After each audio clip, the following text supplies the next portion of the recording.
Welcome to the Paru Zings, Appraisers on Purpose podcast. This podcast showcases inspiring appraisers and professionals from the industry who are leaders in their field. How did they get to where they are? What have they learned along the way? And what do they do now for their teams, their clients, and the industry? Your host is real estate investor, entrepreneur, and appraiser, Michael Hobbs.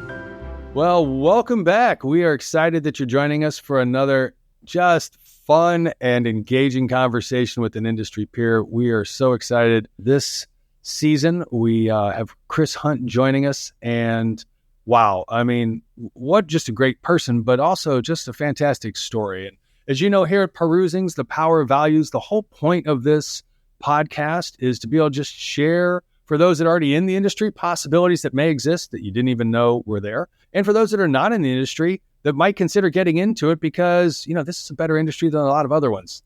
So with that, thanks again for all your sharing. Thanks for all your feedback. It is exciting to see all the downloads and how much value people are getting out of this. And let's kick it off. Chris, thanks for joining us. Yeah, thanks for having me, Mike. I'm really excited to be here. I've followed the podcast since episode 1. I have a lot of appreciation and respect for those that you've had on it. So I feel fortunate to be here today and excited to chat a little. So were you born this way, or how did you get into the profession? Born this way?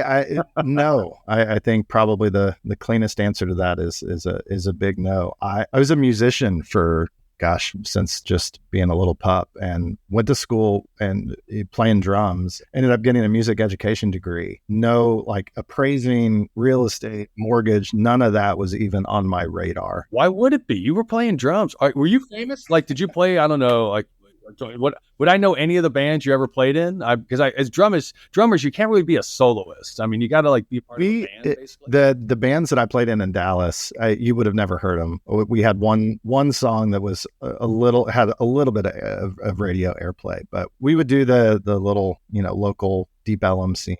We're pretty popular locally, but it was a good time, man. It was a really good time. I mean, my guidance counselor did steer me a little astray, or I would probably have just been selected to be the Foo Fighters' new drummer, but we didn't go that. I didn't get that direction. So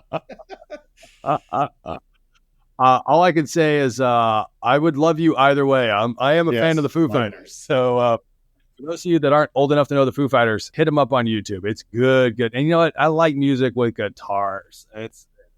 They're quite impressive and amazing live. But yeah, so I got my degree in music, and then I was a drumline instructor and a summer league baseball coach for a couple of years. Again, no really real estate appraisal, not nowhere in my future plan at all. At the time, my dad was a mortgage broker, and my mom was an escrow officer at a title company. Oh, so you actually had some real estate in the family. Yeah, it was. And that's really kind of what was the segue into my initial appraising gig. My third year teaching, just kind of had a realization that I wanted a different career track. I wanted something with a little bit more financial potential, and, something a little different. Loved the kids, loved the team aspect, and really some of the best leaders that I've ever been around have some sort of a teaching background. So I really enjoyed that, but wanted something different. My dad was like, "Hey, I got a buddy who's an appraiser.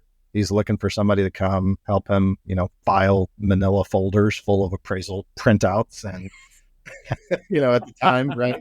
We're burning the trees here. We're just cutting them down and printing them out. That was 1999, summer of 99 that happened. And the rest was history, man. I mean, it was pretty prominent appraiser in the Dallas-Fort Worth area, and started going out and learning how to measure, and for all the regulatory ears on the podcast, put some earmuffs on right now, but I'd go measure, and he'd go take photos of comps and the stuff we would do, as a trainee. Got it done, got my hours, and here we are. That's phenomenal. So I heard, actually, you mentioned you've been listening since the beginning of season 1. I love one of our peers that shared that they grew up at the dumb end of the tape measure. I'm like, I never heard of it that way, but I can appreciate your perspective. That's a different way to go about it. So you were just, you're a young adult at that point, or you were adulting and you were at the other end of the tape measure. And I mean, I think my very first field work. They had just come out with digital cameras. I'm talking like the ones like the big one, right? Size of a backpack, huge little memory cards that held like 8 photos, right? So you had to you had to bring multiple memory cards with you. And we had just moved away from printing photos and now we were, throwing them in digitally, and the laser measurement thing wasn't happening. So it was a combination between just the standard nylon tape and the walkers and, just a lot of manual work. And it was good at the time, in the Dallas Fort Worth area, and that's still happening. I did a lot of work in Park Cities, which was kind of an uppity higher end area in Dallas where, folks would come in and buy $2 million homes, tear them down and build $6 million homes. So, we got really exposed to not just your, pick 3 comps on the same street, call it a day, appraisal work, which, looking back, I think was pretty instrumental in, I think, my trajectory of where I wanted to go with my career, because I almost preferred those oddball, just kind of, you gotta dig in a little bit, gotta really kind of figure things out. And it wasn't just served up on a platter right there in front of you, which was a lot of fun. It's a phenomenal way to cut your teeth. I can relate to everything you've shared there, even the timing from that standpoint. And what a difference it makes when it's not like, oh, wow, look, the house next door just sold and the 2 across the street just sold. And they're all, 1 story, 2 story, whatever, 3 bedroom, 2 bath, same size. Oh, there's a small difference. Ooh, we have a paired sale adjustment there, as opposed to, it just turned out a $2 million home in the year 2000. So to put that in perspective, people, that's several million more since then. And they're tearing it down and they're building something 3 times the case. I mean, that's just a whole different level of complexity. Yeah, I mean, plans and specs and all the finish out work and getting in touch with the builders and the developers and having those conversations, but not just having them, learning to understand why those conversations were so important when it came down to, condition and quality of the property, and whether or not you're truly, when you're making $50,000 adjustments for the type of imported flooring that, one of the properties is using over the other, you've got to have your act together and how you tell that story and how you report on it. So yeah, it was great as kind of the first, let's call it 2 or 4 years in the industry, starting to kind of cut my teeth in that level of appraisal work. Yeah, what an amazing start. I mean, just absolutely phenomenal. So you're getting all this hands-on experience. You're in DFW, which is, now, pardon me, I mean, I've visited there a lot. I actually have family members over on the FW side of the DFW. But so is that a pretty active year-round market for appraising? It is. And it had, especially, obviously up until 2008, 2009. I mean, really still is to this day. But there's still a ton of development, going north towards Oklahoma, and really just out in all different directions. But yeah, at the time, a lot of refi, a lot of purchase. The company that I was with, when I kind of finished up my field experience before going the other direction in the industry, if you will, we did, and this is kind of a funny story. So for years, when I was the first 2 appraisal companies I worked for, I was the only, in the band that I played in, I was the only guy with a full-time job, right? So we would play Wednesday, Thursday, Friday, Saturday nights, most course. Yep. And I would appraise during the day. And so we're at rehearsal one evening, and guitar player, dear friend of mine, Ryan Singleton, comes in. He goes, "Guys, I got a day job." And that was crazy news to all of us, right? We're like, what? Why? First of all, but second of all, what? Yeah, exactly. He's like, I'm gonna be working for a real estate appraisal company. Oh my God. I just about, fell out of my drum throne when I said that. But anyways, skip ahead a year. I go to work for him or with him at the company he was. Oh, so you end up going and joining, after burning the midnight oil and doing some other stuff, you end up going to work with your buddy. Yep. And then we start our own appraisal company. Okay. 2005, which was the last field organization that I was at. And we almost, our entire book of business was new construction. At the time, man, it was crazy in and around, Allen and Plano and McKinney and goodness, town too. And so that, I mean, that was a good time, and also something that talk about working efficiently. And once you've measured the 5 plans in the subdivision, you can crank them out. So that was a nice. different book of work that I hadn't had a whole lot of experience with in the past. But when we plugged in there, that's really a lot. Most of all, what we did there. That's phenomenal. I mean, it's for those that have never had the opportunity to do, whether it's the vertical. I mean, there's 2 versions of that. Obviously, the one is the subdivision, like you said, where they might build a couple hundred homes or 1,000 homes, and there's 5 variations of it. And then the other one is when somebody, puts up 30, 40, 50 stories, and there's only a handful, except for maybe the upper floors or penthouse kind of stuff. All the rest of them are basically the same. It's kind of pick and finishes. And it's like, oh shucks, I have to go to an 03 unit today. All right, how long is it going to take? I'll try to stay there for a half hour. I mean, I'm going to try really hard. Just making sure that it's finished up and it's got the same amount of bathrooms and bedrooms that you expect it to have. But what it did really was, kind of full circle to being on the appraisal management side of the world these days. But it made me appreciate and understand, investor and lender requirements now for new constructions and, comps and property inside the subdivision versus outside, and, competing builders and having to do a little bit of legwork if they're not, listed in MLS. And so, again, I think just the culmination of the 10 years of field work that I had with the new construction and the tear down kind of high dollar property, set me up for what ultimately was a crazy time. I mean, skip ahead to 2009, right? 2008, 2009. Things changed for all of us pretty materially, and HVCC happened. We lost connectivity with effectively all of our clients. Yes. And Ryan, my business partner, guitar player, buddy, came in one afternoon and said, "Hey, I hooked up with a contracting company, and I'm going to take a gig with this little company down the road called Fannie Mae." Oh, you kidding me? So once again, your buddy goes off first. Yeah. He's like, is that okay? Or are you good? And I was like, yeah, sure. I'll stay around and I'll pay my $25 to join every AMC, whatever these things called AMCs are, and we'll see if I can, string up enough work to keep food on the table and keep drumsticks in my bag, So he went over there 3 or 4 months later. Things weren't working out to the way we wanted on my side. So I went over there too. And man, those next 6 years, what a ride that was at Fannie. It was good. It was crazy.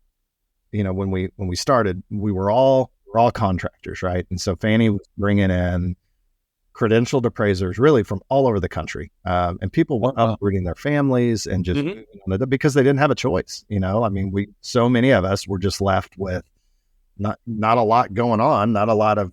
I had 9 months and no work and no pay. I mean, thank goodness I was married at that point in my life. My wife made an ultimatum. She's like, "Look, if you don't bring some money home next month, don't come home." That's a different story for different times, but I hear you. I mean, had I known Fannie Mae was hiring, I'd have been in Texas. Yeah, man, it was nuts. And we would all come in as contractors on a Monday, and no exaggeration at all. They'd bring in 10, 15 people on a Monday, and 6 or 7 of those on a Friday would get that dreaded phone call from the contracting company saying, "Hey, this is your last day." They had us all in kind of a big room with desks just all sitting next to us. And Friday afternoon after lunch was not a fun time. Somebody's cell phone would go off. And the reason for that is because the work that we were doing, we were, a bunch of appraisers that were assisting the sales organization to really kind of triangulate what the best list price would be for the property that Annie was trying to, get off their books and mitigate the loss from. And where the struggle was taking an REO appraisal, a listing PPO, and a myriad of other data, that we had access to online, and reconciling all of it to really get an understanding of, first and foremost, where are the values, but also what are the market conditions? What does supply and demand look like right now? What is the condition of the property? How is it? Does it need repair? Should we go in and put paint and carpet in? Would that help marketability?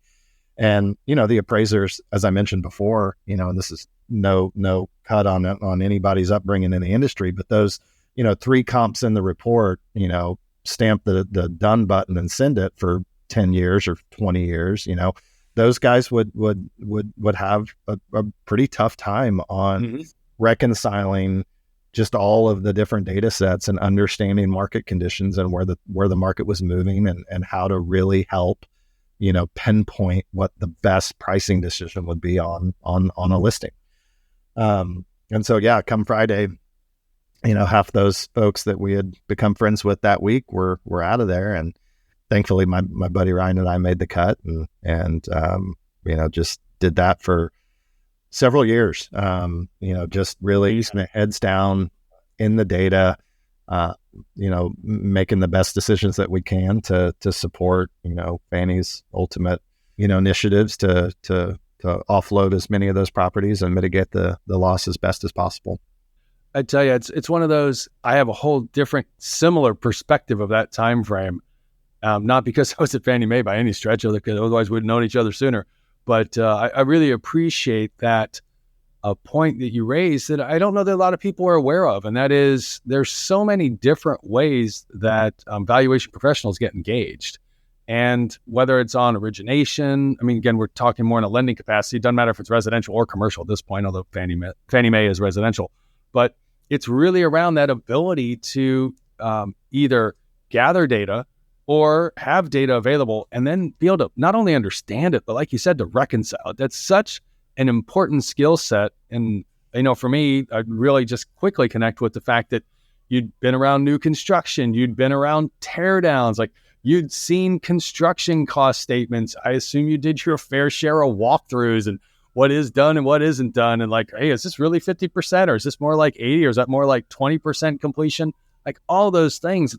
And I'm always fascinated at, I appreciate the body of knowledge that it takes to get in the appraisal profession, but my personal bias is, look, if you don't buy in rehab or you don't get to be around construction and remodeling, you don't know what's behind the walls. You don't know what the costs are. You don't have a sense of those things. And clearly you guys were doing it well to be there. And obviously, you continued to advance, and I'm sure you'll share a little bit more about that. It's such a wonderful skill set that you didn't know you had that you were able to utilize. Well, and definitely not only did I not, fully recognize that I had it when I came there, but there was no like mindful plan to gain it either, right? Like Exactly.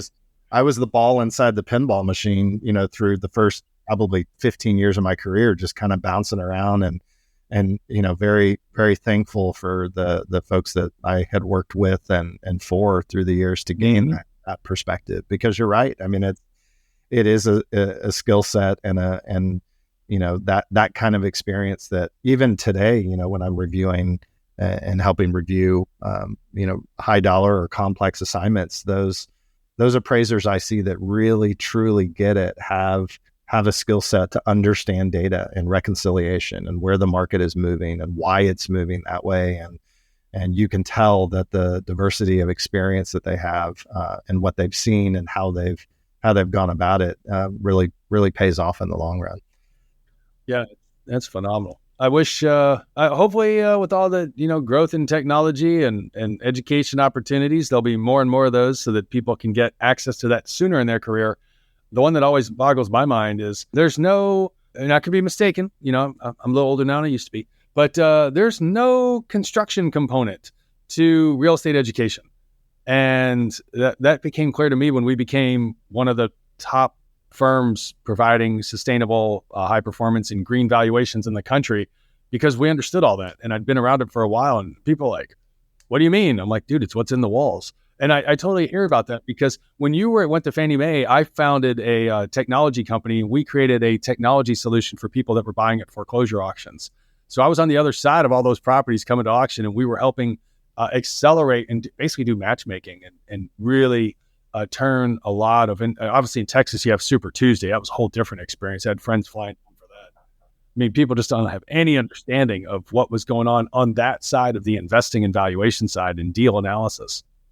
The friends that I have in the industry that are in the field, I continually just encourage them to seek diverse client base, to really not just, yeah, sure, it's great to knock out, 3 or 4 a day or how many ever they're doing of just cookie cutter, 3 comps done and delivered, but really trying to, look and seek out those oddball properties, because where they might be kind of a pain in the butt as you're going back and forth and getting it to where the lender's going to be happy with it and moving forward, what you gain from it and the experience that you're getting, really, understanding the process and why the questions are asked and why the requirements are there, is really a good thing.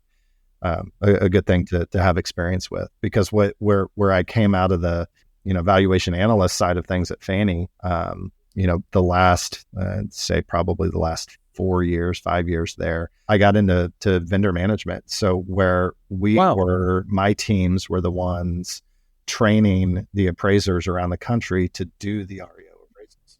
Oh, wow. Okay. So we would, and what a great team, man. And so many of them are still there, and just a lot of old world savings folks and people that have come up through that, just so many great folks over there. But it was a lot of fun because we'd travel around every month to a different, hot REO market at the time. And we'd get in front of all the appraisers, and yes, we would just go through, hey, how do we do this? How do we really do this? How do we analyze and understand, what the property needs? How do we look at, and all of our favorite word, bifurcated, right?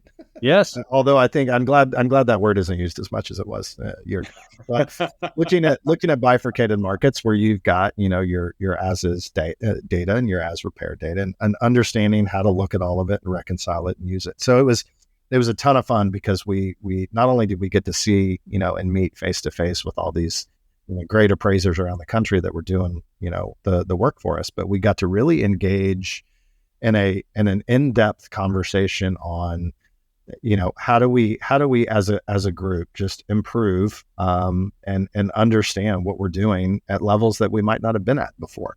And even, from my side of presenting and the teams that I worked with and led, we grew so much through that process, because you learn the market intricacies of, say, a Detroit, and how those differ from a Miami to a Chicago to an LA, and seeing how all those different markets, what makes them unique and different, but then where are the alignments? Where is their synchrony amongst all of that, to really help and grow and build a bunch of really consistently performing, markets and groups of appraisers. That's amazing. And a lot of people, I learned so much during that time frame. One, sadly, because I had a lot of free time, so I got to read a lot. But, I learned a little bit about the legal system in the United States. We approximately, it's not exactly, I know the specific numbers, but approximately half the states are judicial states. There are non-judicial states. And that has a huge impact on how properties move through the foreclosure process. And then therefore how that affects valuation. And sadly, I happened to be in Illinois at that time, and it competed with New York for the two longest tenures of typical foreclosures or foreclosure cycles. And it got into the years, not like Super Tuesday in Texas. We're like, hey, it's like 30 days or something very quick, as opposed to, we're approaching 700 days here in Illinois for a property. You go through the process. Exactly what I was just going to say. 670 something was the number I had in mind for New York. And this whole idea of strategic default, when that came to play, yes. Just having to navigate that, it was wild. It was super wild, and to think of just the damage and the condition of those properties that would sit there for that long. I'm sure many of your listeners, and I know a lot of my buddies love it. The movie Big Short, I think, was oh my gosh, brilliant. It's a great movie. If you haven't seen The Big Short, go watch. The other good one. Did you see 99 Homes? Yep. Mm-hmm. Oh, that was fantastic one. Yeah. Yeah. So but I think, man, just the depiction of what was going on during that time, and how it told that story, I think was quite accurate, fascinating, and mind blowing at the same time. Completely agree with you. Wow. So you get this opportunity. You're proving yourself. You and I think you said your buddy Ryan are both there. Had worked independently, and then had your own firm. Was it just you two, or did you all have some team? We had several appraisers that worked for us. Yeah. We both trained several, and those guys. It's been fun. I love watching where everybody that I've connected with through the years have gone. And Yeah. have gone to the VA. One in particular is at the county assessor, went totally in a different direction and is now doing mass appraisal for the county that we worked in at the time and is doing fantastic. So yeah, it's crazy. And there's just a ton of those opportunities that exist that, we get stuck sometimes, at least maybe I do, but the residential real estate appraising, man, that's it. Like and that's not the case. There's really a myriad. I didn't ever think as a field appraiser doing, a new construction in my backyard that I would have an opportunity to work at a GSE, that I'd have an opportunity to work at, some of the larger appraisal management companies in the industry. No, I mean, you would ask me that back in 2001, I would have been like, yeah, no, this is what I'm doing for the rest of my career. I'm going to bring my little nylon tape measure, clipboard and graph paper to every house that I had. Absolutely. Absolutely. Maybe I got a little bit. Oh, wow. Look, this camera isn't the size of a briefcase. Now it's the size of my hand. And wow, it's kind of light. I can even put it on a little lanyard around my neck or something, or a little clutch that my wife would have, like just hanging on the wrist. It's great stuff. Well, and I remember the first time too, where I was able to do something on my phone that would transfer over to the report. And that was like, what? Wow. Yeah. And the cool part, one of the really cool parts, as I was wrapping up my time at Fannie, the crew that we had that was training all the appraisers around the country, we would go out and we would effectively do QC work on the appraisals, right? We'd visit the home, we'd make sure that they got the repairs right. We'd do a secondary review, not a USPAP review, but and I was fortunate enough to work with some really great guys that at the time were working on this little project called Collateral Underwriter. And they, through some of their dev team and some of our team, we created, and I'm going to say the first, I have no idea if that's right, but it just sounds cool. But we were part of creating the first data collection app that Fannie used to collect data in the field on all of these appraisal QC, and ultimately field servicing type of data that would then get collected, aggregated, reported upon, and decisions were made on that from a mobile application that the teams made in the field. And it was tons of fun because it really opened up a lot of our eyes to, okay, what else can we do with this?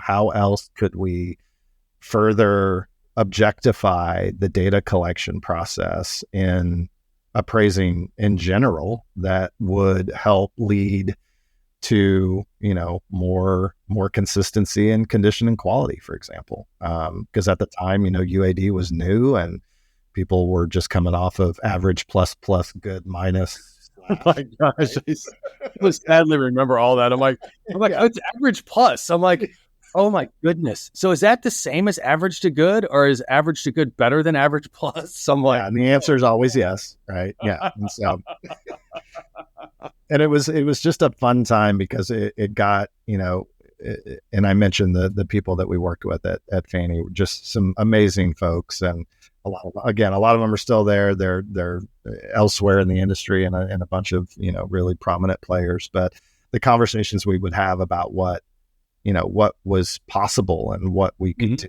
And being a part of that, at the table with a lot of really smart folks was really a ton of fun. And it introduced me to, at the time I was overseeing the vendor management, but part of that was volume vendors and appraisal management companies that Fannie would use to facilitate, their appraisal orders and work. And one of which, pretty sizable AMC up in Northern California was partnered with us, and I got to know them very, very well. And that's where my next opportunity to go and chief appraiser job came from. And were you in a chief appraiser role or some type of valuation role at Fannie Mae before you departed?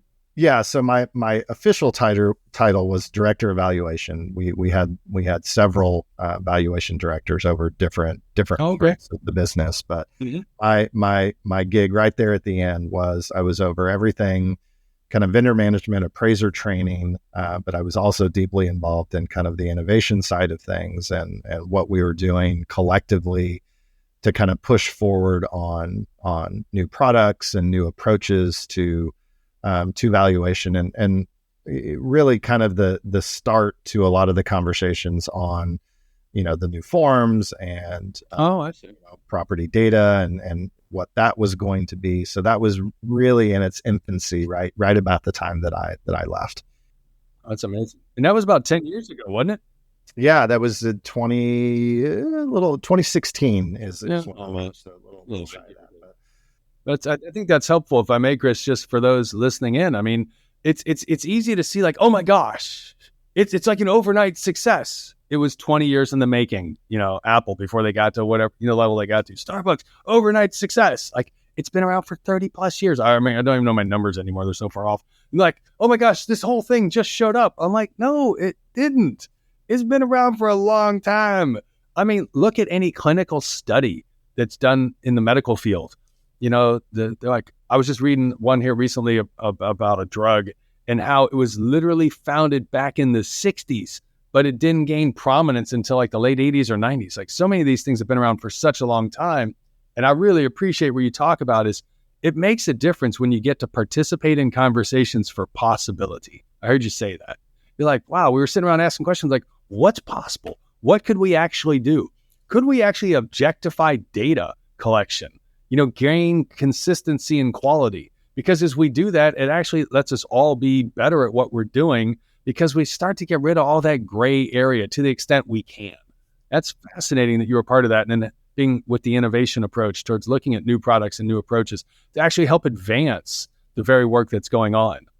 Yeah. And I think, tip of the hat to the leadership at Fannie. They don't get the credit I think they deserve at times, with just how inclusive of a think tank environment that it is and has been, which, I think there's some criticism on how long things take to come to fruition. And I know that there's been a lot of like, really, it's going to take 4 years to get a new URAR out or more. Like, what's up with that? Right. And yeah, I understand that point a little bit too, but I think to your point on, just the diligence and the time that it takes for things to really be well thought out and planned and go through, the necessary process to before it, becomes live.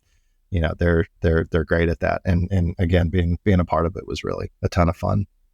Oh, and then ultimately, like I said, led to making the connection and building the relationships with those folks that, ultimately got a phone call one afternoon. And I will forever remember this. I was standing out front, getting the mail and walking back in, and the CEO, the owner of the company, calls and he's like, "Hey, we got a gig that I think you might be interested in. A perfect. Wow. Or do you want to come out and meet the team and talk to everybody and see what you think?" And at the time, right, my biggest concern was like, holy crap, like I'm getting ready to tell my wife that, hey, we're going to move from a house that we just moved into like 2.5 years ago in McKinney, Texas. Oh my gosh. In McKinney of all places, man, hotbed of growth. Everything we knew, everything we were comfortable with. My parents were 3 miles away. Her parents were 30 minutes away. All of our friends, everything we knew. I was going to have to go inside and say, okay, babe, there's this gig on that side of the country. Oh my gosh. We're going to go talk to them about. And yeah, it was wild. And we went out there and got the lowdown and really we had a 2-year plan, right? Where it was, and my close friends have heard this story probably a million times, so bear with me, but no, it's all right. 2-year plan. And, in 6 months we were like, yeah, we love it out here. And, we somehow found by happenstance the most conservative city in all of California. We drive in here. I take the exit to where our house is. There's 2 car washes, a Walmart, a gun store, and a Jack in the Box. And I'm like, you were almost at home. Oh my goodness. That's like movable. Goodness. Yeah. If they would just have like Whataburger and maybe like a Taco Bueno, I would have been like, there would have been no difference. Wow. And so, yeah, we loved it. And we really took advantage of, being close to the Bay and close to Tahoe and everything that this part of the country had to offer. And sure. And, I'm glad that it was a positive move just from a geography perspective, because the gig in and of itself, my first titled chief appraiser role, Mm-hmm. it was quite the transition. And I say that only because, I had never been in that titled role. I had never worked for an appraisal management company before. Yeah, and just happened to come into, one of the larger ones that was really on the bleeding edge of everything technology, everything innovation.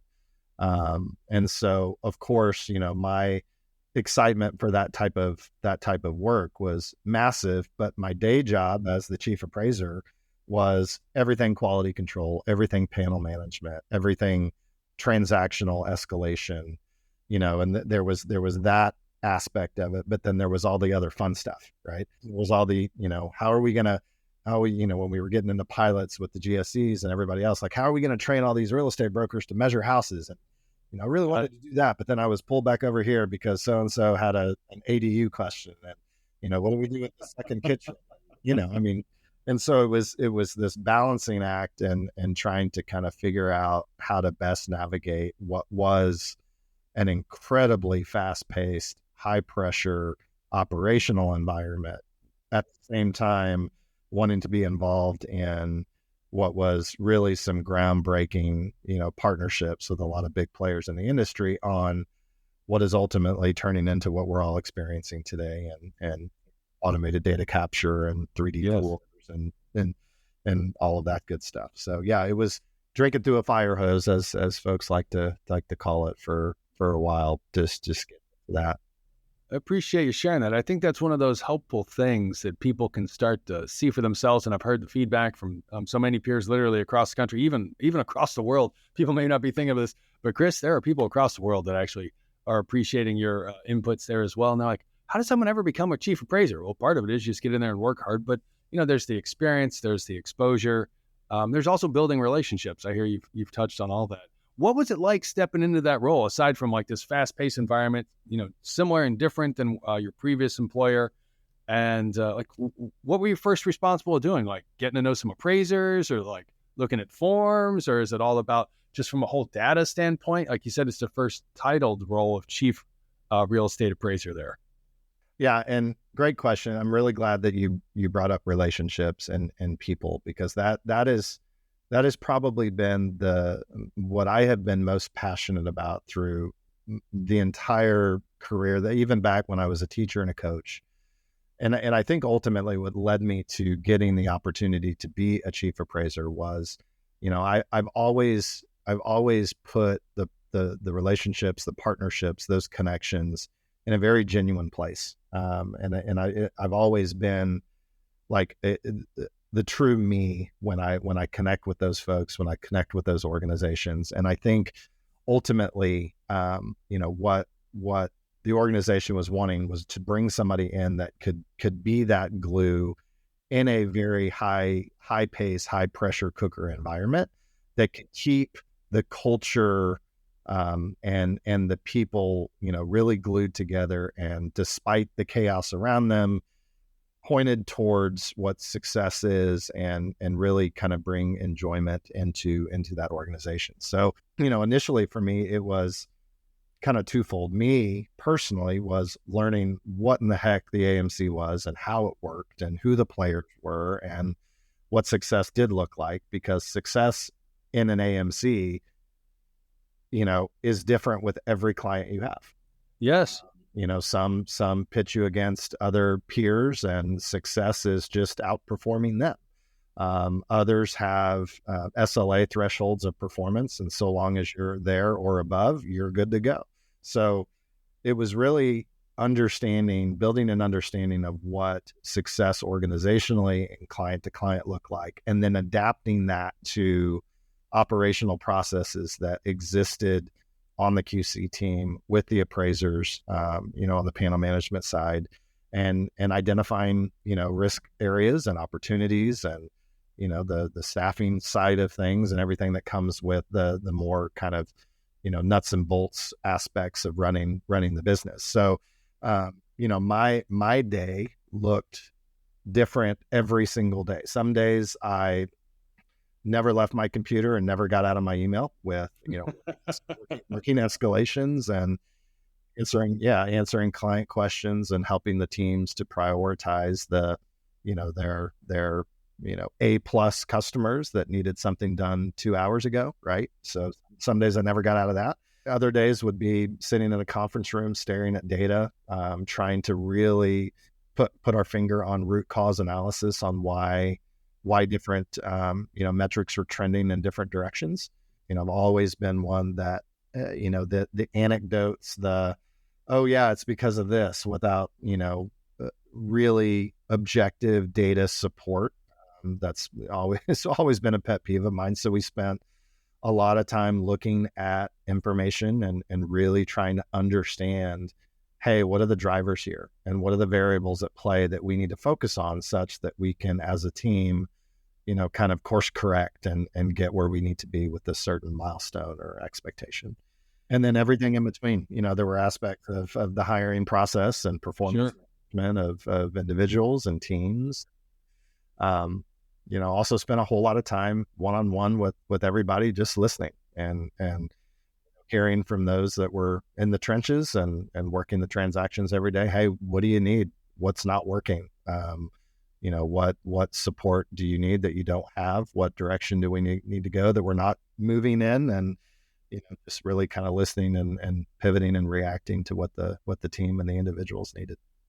Now, that is such a multifaceted role, and it's wonderful to know that there's a place for drummers in the industry. I mean, I'm just really comforted at this point in time to know that that's indeed the case. I mean, we may all have to go to Foo Fighter concerts together just to kind of reconnect, but nonetheless, there's really a place here for all different kinds of people. And as I heard you share early on, that value of those people who have an experience with and maybe an enjoyment of teaching end up being those that create a better space of leadership for people to be followership. Because, everyone loves to talk about leadership. There's a lot to be said about followership. And followership really is people are actively choosing what leaders they want to be aligned with and be in line for.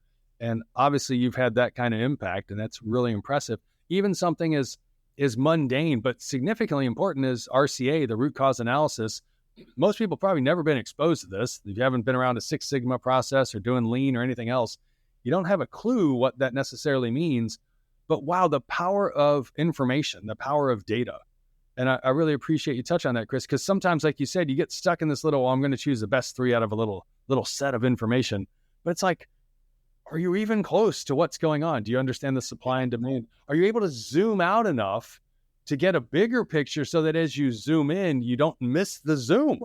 Right. And not zoom the technology, but just like going in and out like a camera kind of thing. And it's such a fascinating perspective. So as you start to get a handle on this and, getting to know people and building relationships, how did your involvement and impact change over the years you were with this, forward-thinking AMC?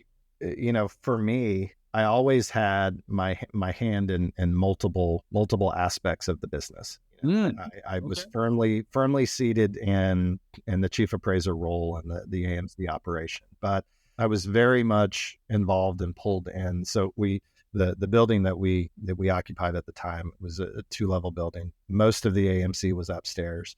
Okay. Most of the data team and the kind of the technology fun stuff group that I would call them would be downstairs. Fun stuff. And so I had great relationships with those folks, and I would find myself down there, being asked to come down to participate in, requirement meetings for new products, and really kind of slid into a, subject market expertise role, if you will, for, QC review, rules engine products, different, hybrid valuation products. And we had a menu of different valuation products that it was very important that not only the really, gifted and intelligent data and product team, was involved with, but they needed really a lot of boots on the ground, appraiser expertise and operational expertise to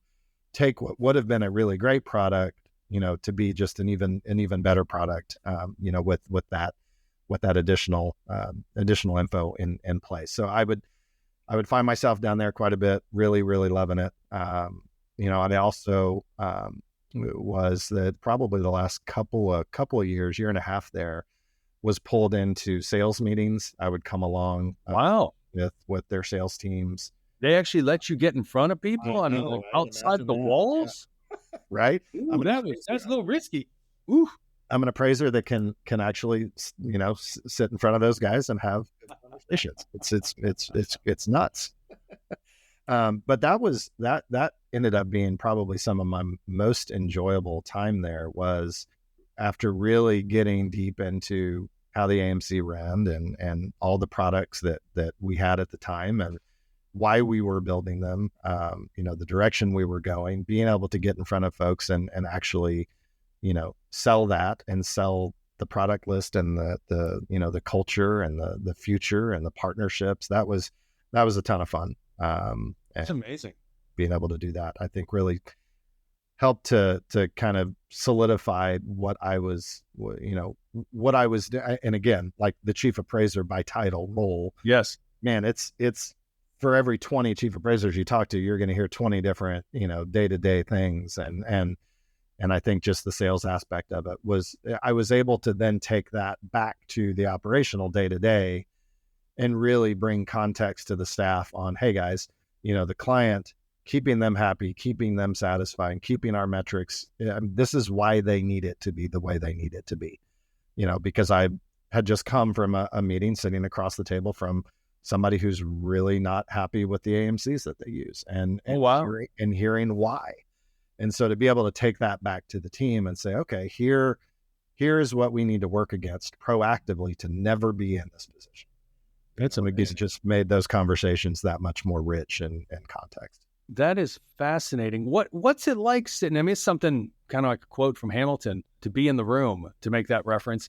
What's it like to sit in the room as a chief appraiser in a conversation where you're doing business development, essentially? Maybe you're, trying to uncover some challenges, maybe some gaps, maybe some way you can help out. Much like anyone else that's ever had to go get business, you got to sit down across from someone and you're hoping to strike a happy medium where maybe there's going to be a future together. What was that like for you? What kind of things get discussed, Chris?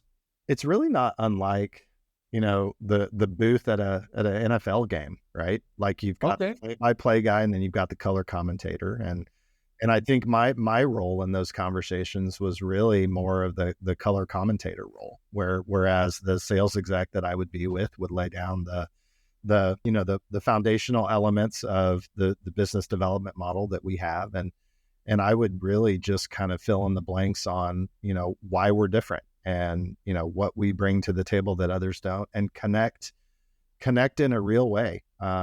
Because I had experienced the pain points that they've experienced. I can get in front of, even sometimes before they even brought it up, the pitfalls that, they may have experienced with other, competitors of ours. And it was refreshing because I didn't have to be the one with the bullet point list of here's everything we got to cover, but I could pipe in where it was relevant to add value to wherever we were talking about.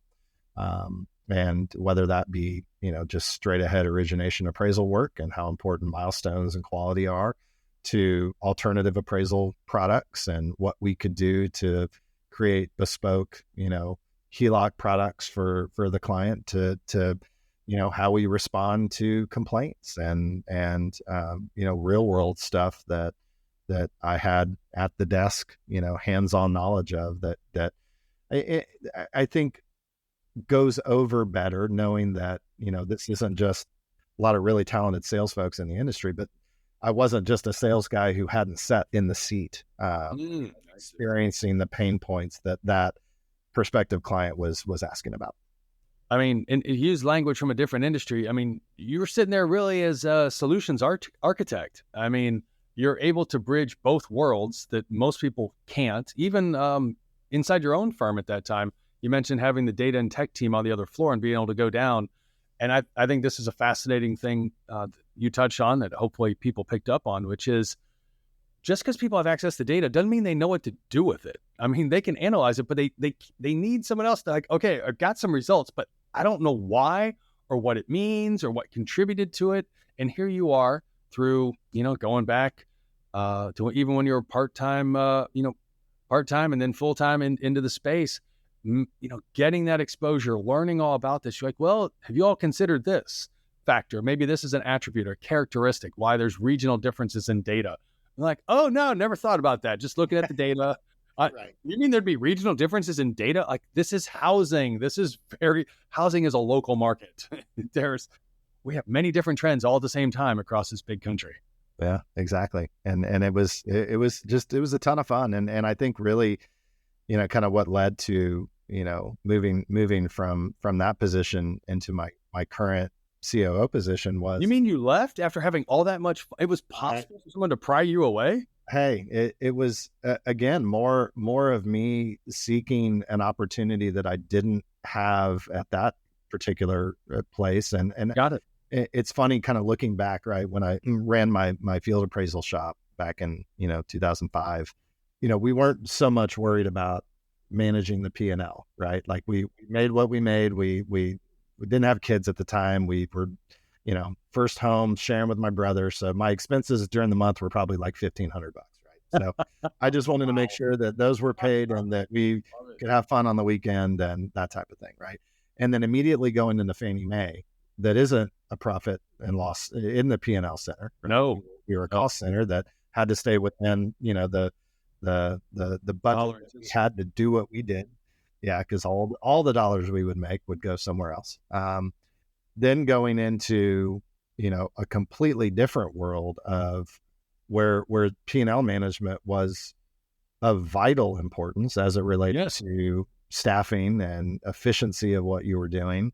But in my specific connotation of the chief appraiser role, I didn't have a ton of direct, not really oversight, but direct influence to P&L, aside from staffing and operational efficiency, but wasn't really making the decisions that I ultimately wanted to make. So I had a buddy that I've known for a long time, since back in my Fannie days, who ran another appraisal management company in Southern California. Was like, hey, we're in the process of really making some decisions to grow and to build upon our track record, and we need somebody to come help do that and really kind of make a lot of the strategic directional decisions on products and initiatives and what we wanted to do and how we wanted to do it, and manage the complete P&L. And I was like, let's do it, man. Let's make that happen. And then good for you.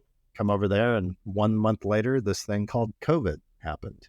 Oh wow. Hey, more importantly, did you keep your job? Yes. Okay. Well, congratulations. Yes. Congratulations. My job. Now, most people did, but not everyone. So glad to hear that you were able to keep getting your Whataburgers there. And yes, very, very thankful to have been able to go through, the initial COVID, but then also just the last couple of years of volume being all over the place. But yeah, it's been, taking everything from the prior AMC experience and kind of applying it, but then also at a higher level, really, making efforts to architect something that is sustainable, scalable, and protects against, the volume ebb and flow that we've seen since 2020. Yes. And what's going on with the pandemic and with the mortgage rates, and just, how do we stay relevant and how do we stay afloat? And, how do we continue to prioritize the appraiser and really, be a steward to, a service provider for all of our clients. That's fantastic. And I really appreciate you talking about that. And I've heard that from some other members that people will be hearing about here in season 2, that role of, look, I actually enjoyed what I was doing, and I was looking for something maybe that built upon experience that I had, or maybe step into some roles that I had not yet had, and an opportunity to do it took me somewhere else. Doesn't mean there's anything wrong with where I was at. And as a result, you get this possibility to be. So what kind of architect are you, Chris? I mean, you get to step into this role here, strategic in nature. And are you like a Frank Lloyd Wright kind of architect, or like, tell us a little bit about that? Yeah, that what a cool question. It's interesting because I've always through my time, especially at Fannie, I grew, super, super close to the appraisers and to the supply chain that fed all of us. And I think what was massively important to me to come into the role that I currently have was to create a sustainable AMC that would always put the appraiser first. And no matter what that looked like, from our product offerings to, the expectations we would set, to how we communicated, to the systems they used, I wanted to make sure that we were continuing to do our part to keep the appraiser and their job and their career, as enjoyable as possible. And obviously at an AMC, that's an uphill battle at times. Got it. Yeah, that's true. It's true. But I think there's a lot of things that we can do and that we are doing that some other AMCs are doing as well to really anchor in the appraiser profession, such that we're not scaring more and more folks to thinking that they're not going to have jobs, that we're not prioritizing the wrong thing, when ultimately at the end of the day, there might not be as many appraisals performed in the future, but there will be appraisers doing those appraisals. And we want those folks to have an enjoyable career and be supported and have good tools. So that's, to Kenneth, to your question back to, Frank Lloyd Wright or, I think I'm probably, kind of a float between all of them, it just kind of wherever I need to be for whatever I'm designing and architecting. So architecting, is that a word? Just such that I'm always in tune with making sure that the supply chain of appraisers who is the backbone of success for us, making sure that they are set up to succeed and happy along the way. Oh, that's, for some people, they're going to be thrilled to hear that. For others, they may or may not care, but this is, I've been in this industry for a while now. It's not the only industry. It's not the only business I have owned or do own, but nonetheless, it's nice to know that, the profession has a future. But more than that, I think what I really appreciate that you've shared is there's so many different roles available. And, as I've shared a number of times, like, Michael, why do you make the effort for this podcast? I said, quite honestly, because when I got into this profession, having owned an awful lot of buildings, I wish I could have had these kind of conversations with people to even get a sense of what's possible or needed or available in the industry, and getting to hear a bit of your trajectory from, being in Texas and starting out there, and then coming into the industry, and then moving around to different segments of the industry on your own, entrepreneurial, working in a government environment where you're a cost setter, to working for a for-profit entity, to taking on executive responsibilities, just fascinating. And it's, there's more growth possibilities, but it requires a different way of looking at things. It's not necessarily always just a field appraiser measuring a house, or in this case, field appraisers shooting photo comps on commercial properties. There's so much more to it than that. That's fascinating. Please, Chris, go ahead. No, I was just going to echo that. I mean, you're spot on with that. And my encouragement and what I kind of lucked into doing was just, sticking my hand in places where it probably didn't need to be, but, wanting to be involved and pushing my way in. And, I had a really influential mentor, probably not coin, but bring up a phrase to me called, that he basically just said, resist the gravitational pull, right? The gravitational pull is just the monotonous day-to-day operational aspects of all business that can pull you into kind of the weeds and a funk of just doing the same thing over and over again. So I think, what had worked for me early on that I continued in every place I was at was just, genuinely wanting to be involved in many, if not all, the other aspects of what was going on, just to be able to tie context to everything. And I think the more that you've got your tentacles spread, and the more you're going to understand how to apply that knowledge and the different aspects of the business to what you're working on. Fascinating. So Chris, from where you sit now, what is it about either the role that you're in at that company or the industry in general that really has you, as you look out the next, say, 3 to 5 years, like, oh, wow, this has me inspired or intrigued or interested or you're like, oh, I'm going to get taken out by an AI robot. Like, so what's on your mind as you look out at the future? Wow. Yeah. That's a whole nother hour conversation, I think. All right. Well, we won't do an hour. Maybe we'll have two here in the upcoming season, but we'll make some time for it. Perfect. Yeah. No, I'm cautiously optimistic with everything that's going on. I think there's a lot of energy and effort in our industry right now. Lots of meetings and lots of, important, things happening and technologies coming to light and money being spent and new forms coming out. And, I'm hopeful that there's alignment to, continuing to make the profession, thrive and be a profession. Yes. I think in light of, waivers and value acceptance plus PDR and ACE, ACE plus all of the efforts to kind of fight against, appraisers, not having enough appraisers in the industry. I'm hopeful that plays out and solves that problem, but doesn't create new ones that aren't, kind of thought about and planned for and protected against from the get-go. Yes. So I the new URAR and seeing the spec on that come out, I've got a lot of buddies that are on that team that helped to do it. And I know that the intention was amazing, but when I see the massive amount of information, think that timelines and appraisal fees won't go up, to me is a little bit of a far stretch. I'm wrong. But yeah, like I said, I know that there's a lot of really great things happening, a lot of super smart folks that are having conversations and creating new processes. I'm just hopeful that those all of those things are working or will work in concert together to help the industry with the opportunities we have today, but keep it a profession, keep it an appraisal focused profession. As someone who started out in the field, I can appreciate and relate to what you're saying, and that's it's quite encouraging. Obviously, you're in a role with a firm that is focused on having appraisers at the forefront, so that's always good news. But the flip side of it is, last night as I was preparing to take a trip today to another part of the country.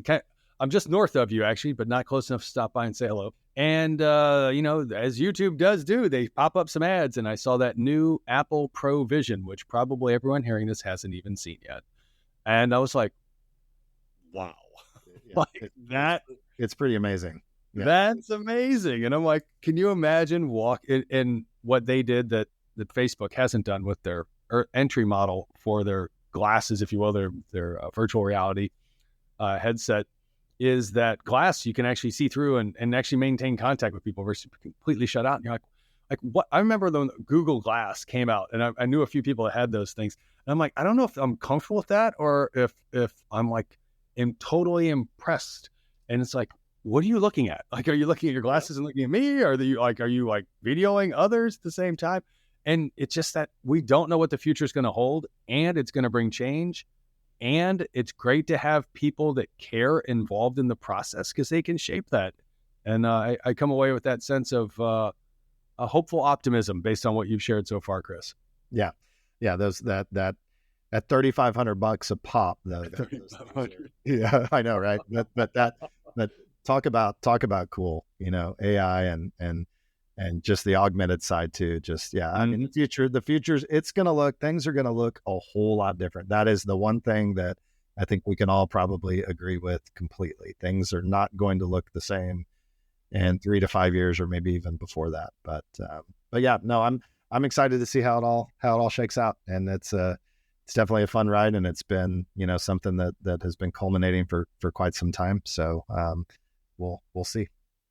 We will see. I completely agree. I was chatting with one of the tenants, and I was asking him, like, what do you do? He was getting relocated actually closer towards you. I was like, hey, congratulations. He's like, going to work for the startup. He's like, I'm in marketing analytics. I'm like, I don't even know what that is. I'm like, I think I kind of know, but I'm like, what is it? He explained it, and I'm like, you could be an appraisal. He goes, well, I do, but I'm dealing with like marketing and like online media stuff, not like buildings, like commercial buildings or houses. I was like, dude, analytics, man, it's just part of the future. It's get involved is what I came away with. Like the dude is like my kid's age, but I'm like, okay, so I got to do some learning, I guess. Man, the minds at work in this space are incredible. And yeah, I'll leave you with a kind of a quote that I thought was the most fascinating quote I've ever had and you and I talked and a little bit prior conversation about this individual, but we were sitting down having a drink at a conference, and he was like, Chris, what would you think if I told you that GLA does not matter in real estate appraisal at all? Yes. Wow. And I just like stared at him for like explodes. First of all, like, but like, and so for the next hour, I was enlightened to a way of thinking that it was just next level for me. But yeah, I trust that type of intelligence, being a part of what's next for our industry is a good thing and scary at the same time. But yeah, it's like I said, cautiously optimistic. Cautiously optimistic. Earth used to be flat, Chris. Shocker. Earth used to be flat. And he is penciled in for season 3. The guest to be named soon when he gets back from travel. So we're excited about that as well, just to bring really thought-provoking conversations to data. Like you said, I think you said it earlier on, which was like what becomes possible when what was previously impossible is starting to become available. Like it just changes everything. It does. It really does. Opens up so much more need than anything else. So Chris, I am so grateful that you joined us. Thanks for being part of season 2 and sharing your perspective. We are always grateful for our peers taking some time to just pull a little bit out of the Wayback Machine and share a couple perspectives so many of us can gain some understanding of, wow, there's so much more out here than maybe my 5,000 or kind of street level view versus flying at 5,000 feet or even 10,000 feet, much less 30,000 feet in the air, and just different perspectives. So grateful for that, as well as thanks for all the feedback. Continue to share the podcast. It's wonderful to hear. Literally, I have had a couple people from other parts of the world like, Michael, that is so interesting hearing what, in this case, some of our season 1 guests had shared, and your impact and your contributions make a difference. So Chris, thanks for joining us. And until the next session, stay out there and enjoy the summertime. Thanks, Mike. Really enjoyed it, my friend. Much the pleasure. Much the pleasure. Thanks for listening to this week's episode of Paru Zings, Appraisers on Purpose. We hope you enjoyed learning from the amazing life paths and achievements of our guests. Don't forget to like us on LinkedIn and other podcast channels to hear more from appraisers and valuers regarding their life and their work. If you have any suggestions or questions for future episodes, we'd love to hear from you. Just send us a message on LinkedIn and we'll be sure to get back to you. Thanks again for listening, and until we're together again for the next session of Paru Zings, Appraisers on Purpose, create the change that you seek.